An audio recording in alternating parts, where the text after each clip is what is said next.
Assalamualaikum warahmatullahi wabarakatuh. Yang terhormat Bapak Bayu Adirianto, selaku dosen pembimbing mata kuliah kultur jaringan. Izinkan saya memperkenalkan diri. Nama saya Dimas Aditya Pratama dengan NIRM 02051940. Pada kesempatan kali ini, saya akan mempresentasikan mengenai embriogenesis somatik.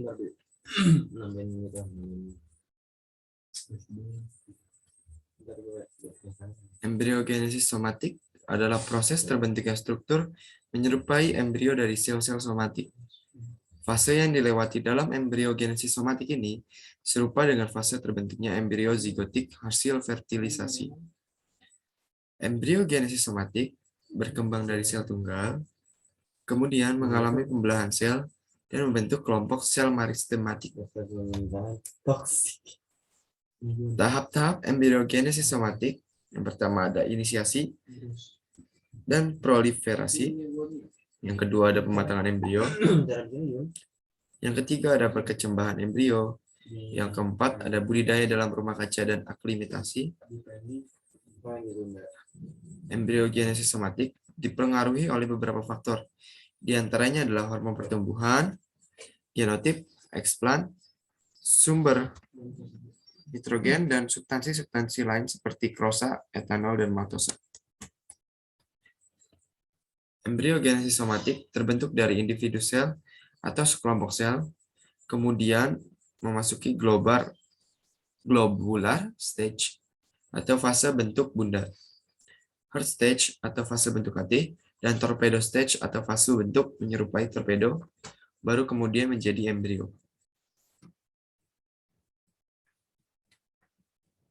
Contoh embriogenesis somatik. Embriogenesis somatik dapat terjadi secara langsung dan secara tidak langsung. Embriogenesis somatik secara tidak langsung, contoh yang sering diberikan adalah dengan tanaman wortel atau nama latinnya Daucus carota. Eksplan yang pertama, embriogenesis somatik secara tidak langsung pada tanaman wortel. Prosesnya yang pertama, eksplan yang berasal dari jaringan pada umbi wortel, misalnya empulur, disterilisasi dan ditanam pada media dasar MS padat yang mengandung 1 mg per liter 2,42 D untuk menginduksi kalus yang terbentuk, kemudian disubkultur ke media MS cair tanpa hormon, yang selanjutnya membentuk embrio somatik. Selanjutnya, kultur sel dalam media cair ini dilakukan dengan shaker atau penggoyang. Keempat, selanjutnya embrio somatik ini disubkultur ke media MS padat yang mengandung 0,025 mg per liter ABA atau abscisic acid. Dari embrio ini selanjutnya terbentuk plantlet. Contoh lain dari embriogenesis somatik secara tidak langsung atau melalui kalus dikemukakan oleh Ney et al. Pada tahun 2011 pada tanaman anggrek. Yang pertama prosesnya adalah kalus diinduksi dari irisan daun sepanjang 3-5 mm yang berasal dari seedling dalam botol dengan jalan menanam pada media MS dengan konsentrasi penuh yang ditambah hormon 2,4-D dan benziladenin atau BA.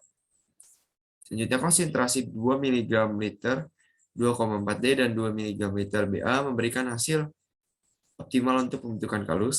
Selanjutnya kalus tersebut disubkultur pada media setengah MS tanpa hormon dengan penambahan 2 gram per liter arang aktif untuk pembentukan embrio somatik.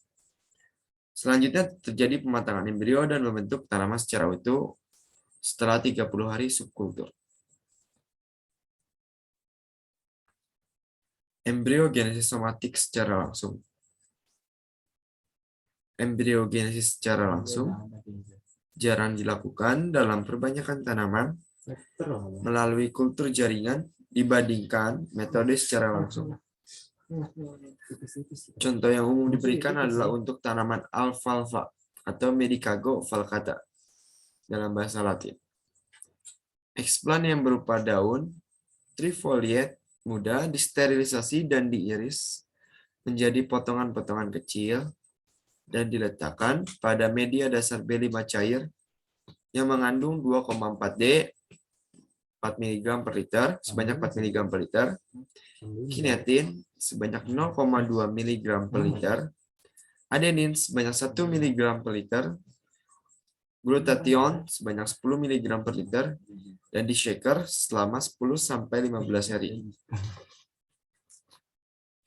Selanjutnya explant dicuci bersih dan dipindah ke media B5 cair tanpa hormon yang mengandung maltose dan polyethylene glikol untuk pembentukan embrio somatik. Pematangan embrio dilakukan dengan melakukan subkultur ke media dasar B5 padat yang mengandung ABA. Selanjutnya embrio ini membentuk planet. Jika dilihat dari proses pembentukan embrio somatik, baik secara langsung maupun tidak langsung, sebenarnya melewati dua fase yang sama. Fase pertama adalah penggunaan 2,4D, konsentrasi tinggi untuk inisiasi embrio, dan fase kedua adalah tanpa 2,4D untuk produksi embrio. Jadi di sini ditekankan bahwa untuk terbentuknya embrio somatik, media harus bebas dari 2,4D, karena 2,4D menginduksi sel-sel untuk terus-menerus berada pada fase tidak terdiferensiasi atau undeterminate state, sehingga embrio tidak terbentuk. Pemindahan ke media tanpa hormon diperlukan untuk terjadinya diferensiasi sel menjadi embrio. Sekian yang dapat saya sampaikan mengenai embriogenesis somatik. Kurang lebihnya mohon maaf dan atas perhatian dan kunjungannya saya ucapkan terima kasih.